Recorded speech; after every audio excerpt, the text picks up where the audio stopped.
હિરણ્યકશિપુના દીકરા પ્રહલાદ થયા. 4 ભાઈઓ હતા, એમાં સૌથી નાના પ્રહલાદ. હિરણ્યકશિપુ તો અસુર હતો. હિરણાક્ષ અને હિરણ્યકશિપુ 2 ભાઈઓ હતા.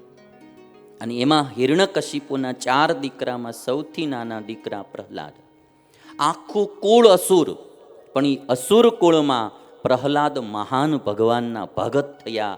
આમ જોઈએ ને તો કાદવમાં કમળ ખીલ્યું.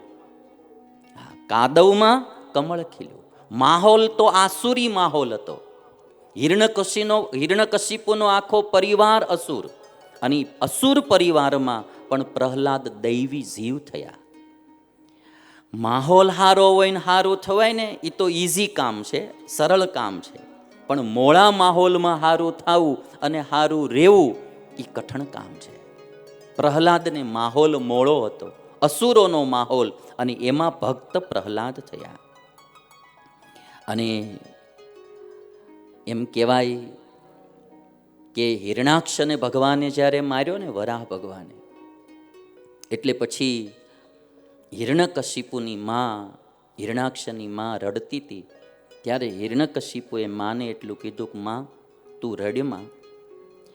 આ દુનિયામાં જે આટલું જ્ઞાન તો આપણા ભારત દેશના અસુરોની હતું. હિરણ્યકશિપુ કહે છે કે માં તું પુત્રના શોકમાં રડમાં. આ દુનિયામાં જે આવે અને બધાઈને જવાનું છે. આ દુનિયા તો એક પાણીનું પરબ છે. ભાગવતના 7મ સ્કંધમાં આ વાત લખાણી. આ દુનિયા છે એ તો એક પાણીનું પરબ છે. અને પાણીના પરબે કોઈ પાણી પીવા માટે આવે ને જેને પાણી પીવાઈ જાય એ પરબ છોડીને ચાલતા થાય.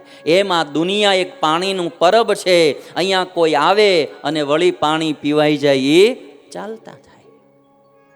અને માં ભાગ્યને કારણે આ દુનિયામાં સગા સંબંધી ભેગા પણ થાય અને સગા સંબંધી છૂટા પણ પડતા જાય. એક શ્લોક લખાણો ભાગવતમાં, ભૂતાનામિહ સંવાસઃ પ્રપાયામિવ સુવ્રતે. પ્રપાયામ એટલે પાણીનું પરબ. ભૂતાનામિહ સંવાસઃ, જીવ પ્રાણી માત્રને જે ભેગું રહેવાનું થાય એ દૈવૈનૈકત્ર નીતાનામ ઉન્નીતાનામ સ્વકર્મભિઃ. હિરણ્યકશિપુ કહે છે કે માં પોતાના કર્માનુસાર સગા સંબંધીઓ ભેગા પણ થાય અને સગા સંબંધીઓ જુદા પણ પડી જાય. માટે તું વિલાપ ન કરે. અને પછી હિરણ્યકશિપુ તપ કરવા માટે જાય છે કે વરાહ ભગવાને મારા ભાઈને માર્યો, હું વિષ્ણુનો બદલો લઈશ. અને તપ કરવા માટે મંદરાચલની ઘાટીમાં જઈને તપ કરે હિરણ્યકશિપુ. બ્રહ્માજી પ્રસન્ન થયા. બ્રહ્માજીએ કહ્યું કે વરદાન માગી લે, તારે જોઈએ તે. હિરણ્યકશિપુ કહે છે, ભૂતેભ્યઃ ત્વત વિસૃષ્ટેભ્યઃ મૃત્યુર્મા ભૂત મમ પ્રભો. બ્રહ્માજીએ માગવાનું કીધું ને તો હિરણ્યકશિપુ કહે, હે બ્રહ્માજી, તમારા દ્વારા સર્જેલા કોઈ પણ ભૂત પ્રાણી માત્રથી મારું મૃત્યુ ન થાય. આવું માગ્યું. ભૂતેભ્યઃ ત્વત વિસૃષ્ટેભ્યઃ મૃત્યુર્મા ભૂત મમ પ્રભો. ન ભૂમો નાંબરે મૃત્યુ ન નરેર ન મૃગેરપી. પૃથ્વી ઉપર મારું મૃત્યુ ન થાય, આકાશમાં મારું મૃત્યુ ન થાય, મનુષ્યથી મારું મૃત્યુ ન થાય, પશુથી પણ મારું મૃત્યુ ન થાય.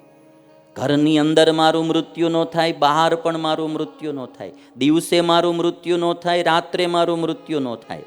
પૃથ્વી ઉપર ન થાય, આકાશમાં ન થાય, દેવથી ન થાય, દાનવથી ન થાય, મનુષ્યથી ન થાય, પશુથી ન થાય, અસ્ત્રથી ન થાય, શસ્ત્રથી પણ મારું મૃત્યુ ન થાય. બ્રહ્માજીએ બધાય વરદાન દઈ દીધા. જા તથાસ્તુ. તમે જોજો, મોતથી બચવા હિરણ્યકશિપુએ કેટલા વરદાનો માગ્યા. અને જ્યારે હિરણ્યકશિપુ આવી રીતે તપશ્ચર્યામાં હતા ત્યારે ઇન્દ્રદેવ આવ્યા અને એમણે પાછળથી હિરણ્યકશિપુની પત્ની જે કયાધુ એમનું અપહરણ કરી લીધું. આ કિડનેપિંગ પહેલેથી ચાલ્યું આવે છે. એટલે એનું અપહરણ કરી અને ઇન્દ્રદેવ ચાલ્યા.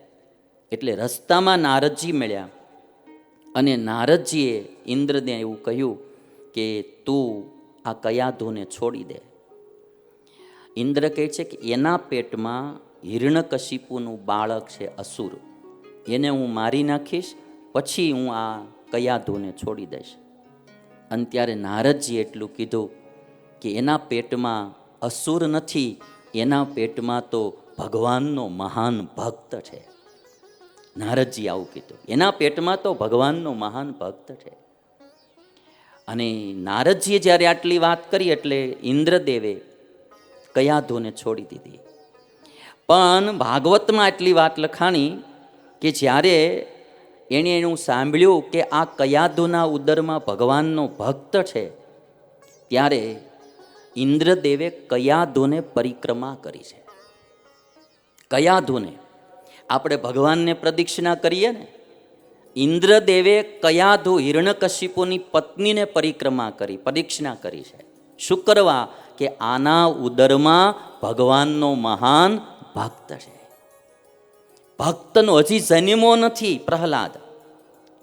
ભક્તની વાત સાંભળી અને સ્વર્ગના રાજા ઇન્દ્રએ પણ કયાધુને પરિક્રમા કરી. તમે વિચાર કરો ભક્તનું મહાત્મ્ય કેટલું હશે. એટલે અમારા બ્રહ્માનંદ સ્વામીએ કીધું કે મોટો મહિમા રે જગમાં હરિજનનો. મોટો મહિમા રે જગમાં હરિજન. હરિનો જે જન હોય એનો મહિમા તો બહુ મોટો છે. ઇન્દ્રદેવે પણ પ્રહલાદની માં કયાધુને પરિક્રમા કરી છે. કયાધુને છોડીને જતા રહ્યા. નારદજી કયાધુને પોતાના આશ્રમમાં લઈ ગયા અને રોજ નારદજી છે તો સરસ મજાની કથા વાર્તા કયાધુને સંભળાવે, જ્ઞાનની વાતો કરે.